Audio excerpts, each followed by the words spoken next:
Let's speak with a global affairs analyst, Gbenga Onifade, who joins me now via Zoom from the United Kingdom. Good to have you on the news at this time. So first off, how do you feel about Charles becoming the King of England and Camilla being crowned the Queen Consort? And what do you think this means for the UK? Well, I mean, you can say it does open a new chapter in the life of King Charles, or Charles as he's known, and of course, looking at, I mean, this is always going to stay with him. His former wife, the Queen Princess Diana. Princess Diana. So that's something that's always going to stick with him. But should we say the Queen Consort, which is a Camilla Parker Bowles, has actually been, she's been gracious enough to be quiet and kind of play the position very well and being able to warm herself back into people's hearts.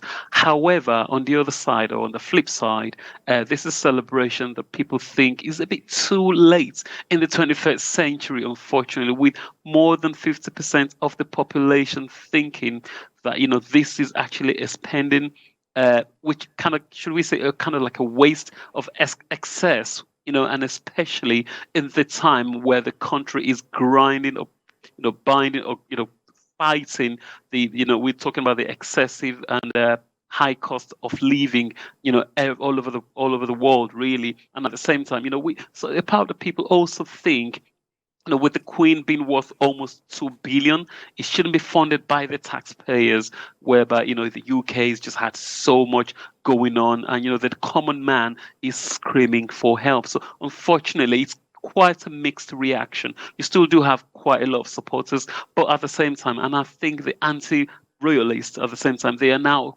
those called the Republicans, they're now coming out to the fore, and they're making themselves bolder to the police and to the world entirely.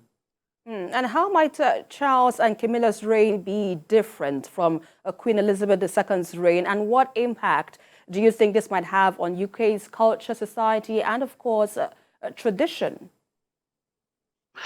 Well, tradition hasn't actually changed. The only difference right now is it's actually more colorful. I mean, looking at 70 years ago, where we had, should we call where the people who were present there, they're totally more different now. I mean, we have a first ethnic minority prime minister for the first time ever. He was actually there at the church reading the Bible.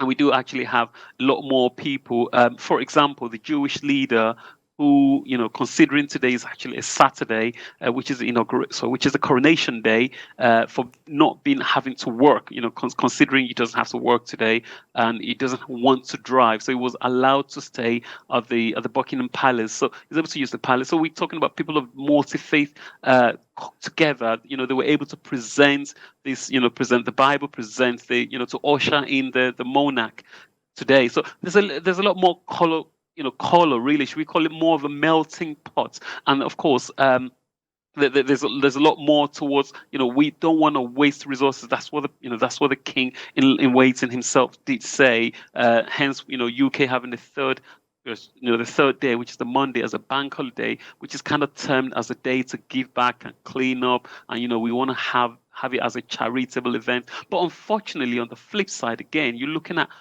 the amount that's being spent, which is estimated to be about £100 million, which is more than 5 times. And guess who's funding it? The taxpayers all over again and again. So while the reign wouldn't really be a lot more different, really, but the other points, which is the data or the facts they're talking about, is the fact that, if you look at the royal family, they bring in quite a lot of money to, as a UK, as part of the UK PLC, or the UK brand, they call it. For example, today alone, the pubs especially, they're thinking they might be able to bring in about £16 million in, people going to the bars, just celebrating that. So people are not actually, I think people are touching themselves, but they are celebrating the extra day off they get from work, and, just to be able to, go on about their private lives generally. Yeah, indeed. And how might this crowning of Charles and the Queen Consort Camilla affect the wider Commonwealth? And perhaps what does this mean for Nigeria and other former British colonies, do you think? I mean, Nigeria, or should we say the wider community generally, especially part of the Commonwealth, what we are looking to build, foster better relationships, which is one thing we've been trying to do. And of course, we're better off together, really. Even though the UK is no longer part of the European Union, but if you look at Nigeria, especially a few other West African, or should we say African countries who are not exactly in that big position, they are looking to foster a good relationship. They're trying to make it kind of like a mutual relationship.